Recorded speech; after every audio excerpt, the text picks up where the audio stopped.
Welcome back to the next installment of me pretending to know how to taste whiskey and do reviews on it. I was kind of up in the air on what I wanted to do next. This one is one you can pretty readily find. Maybe not readily, but it's not super hard to find, I'll put it that way.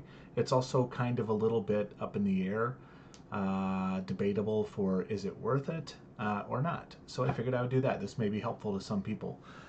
So this one is, first of all, let me lead by saying it's a lovely decanter. Okay, so it comes in a beautiful bottle. This is I.W. Harper 15-year bourbon.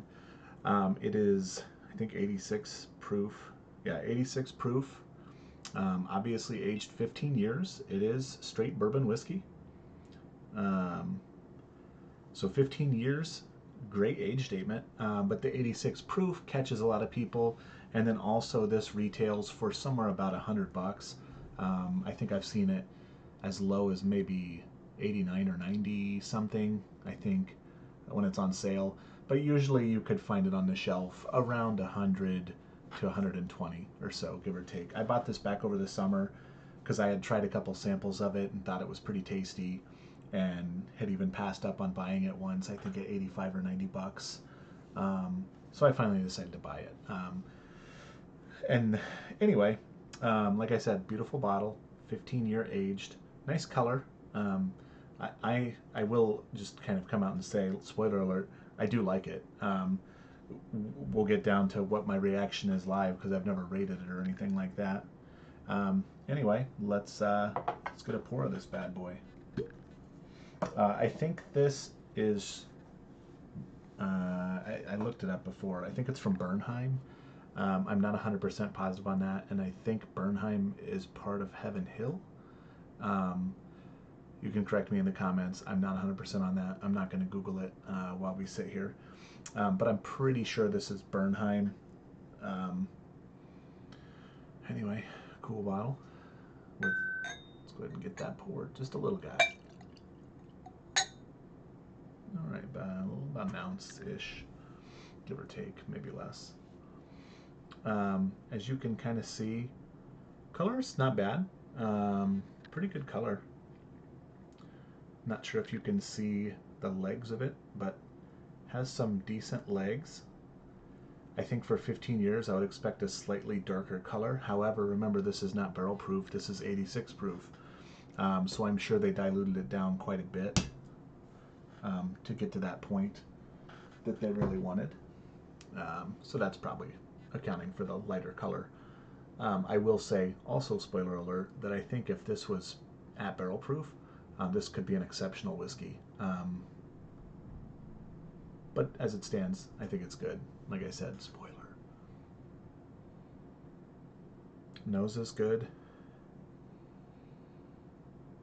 Not the best in the world.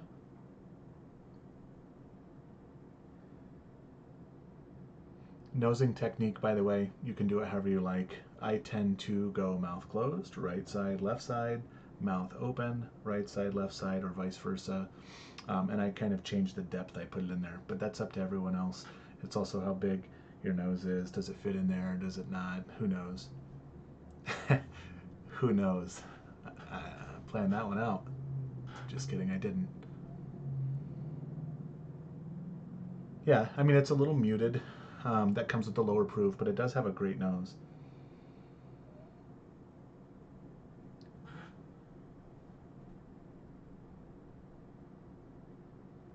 I enjoy it.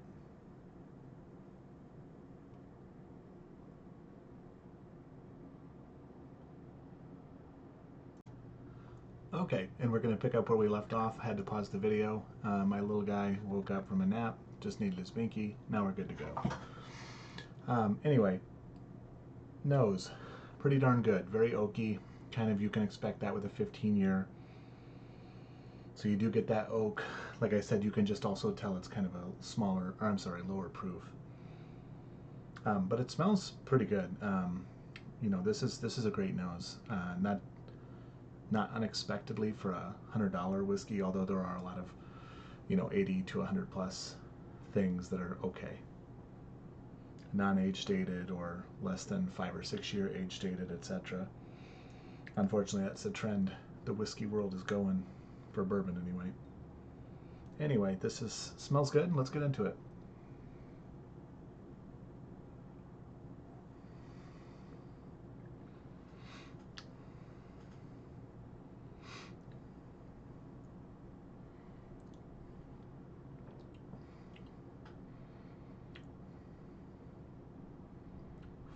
Initial impression, I enjoy it a lot.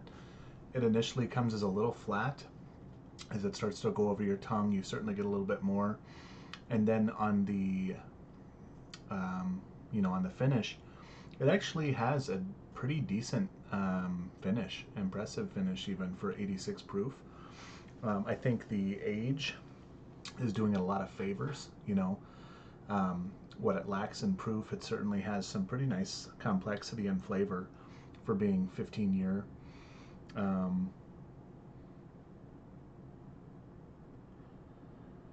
For the record, I just realized this shirt I'm wearing, I didn't go to New Trier. I just used to volunteer there on Wednesday nights for like a basketball league, like a rec league basketball league. It was pretty fun.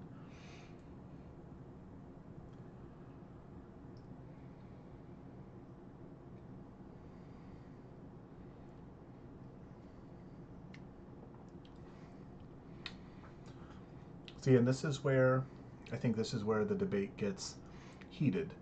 Not heated, just more sticky.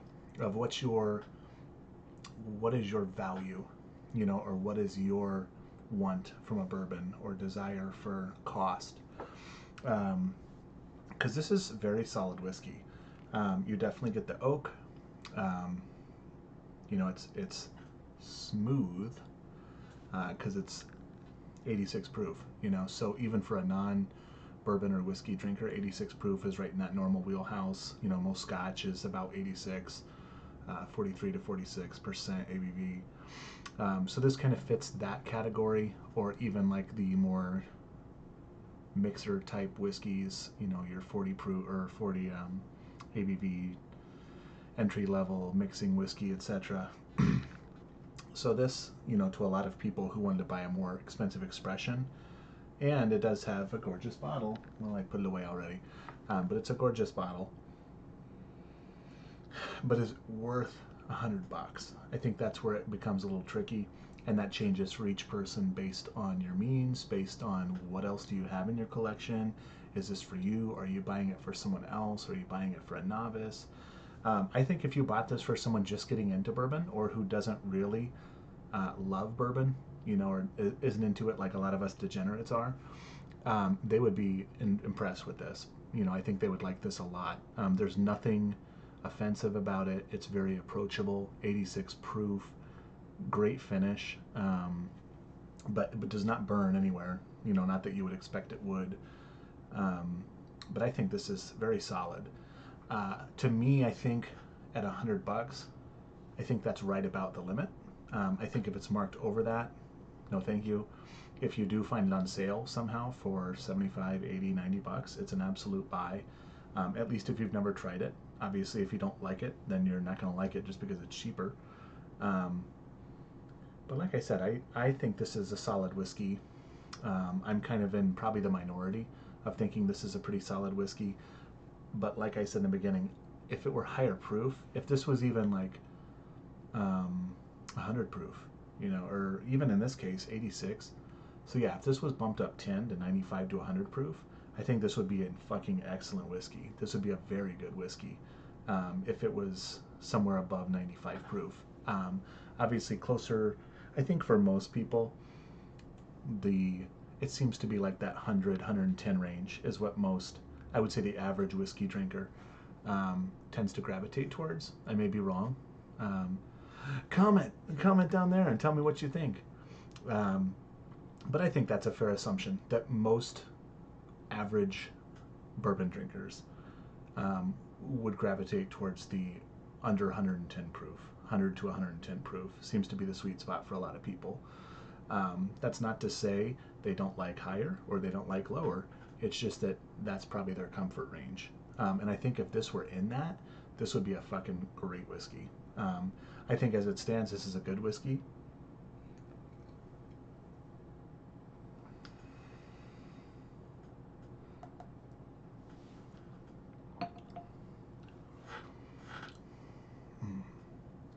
Like I said, the finish is better than it should be, in my opinion. I think that's probably surprisingly the best part of this is at 86 proof, but with that 15 year, the finish is actually very, very good. Like competes with some top level bourbons for me. It's just that, like I said, its complexity is a little muted.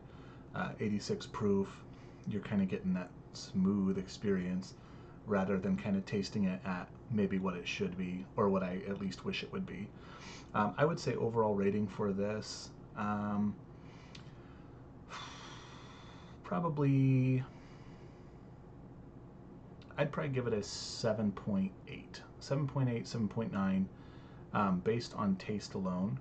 I think this is my expectation. If it were 10 to 15 proof points higher, I think this would easily be in the 8.5 to upper 8 range.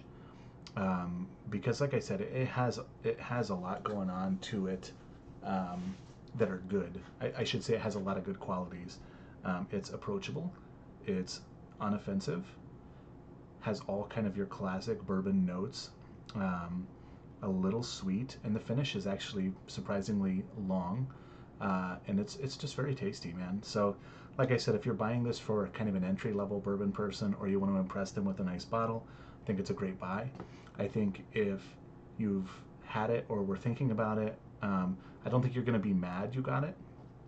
I just don't think that, especially if you're a heavy proof whore, proof bro, whatever people call it, which we all can be, I think you're probably going to be a little underwhelmed. But I think it's a very solid whiskey. So like I said, I would say 7.8, 7.9, somewhere around there. If the proof was improved, I think it could be a fantastic whiskey. It's just that I think if the proof were improved, the price would also go up by probably double, you know, or somewhere around there. So anyway, final thoughts on I.W. Harper 15-year bourbon whiskey, 86 proof. It's good. It's good. I think it's worth the money. I don't think it's worth more than what it should be. I don't think there's really a secondary market on this, just because, like I said, you can mostly find it anywhere you want it.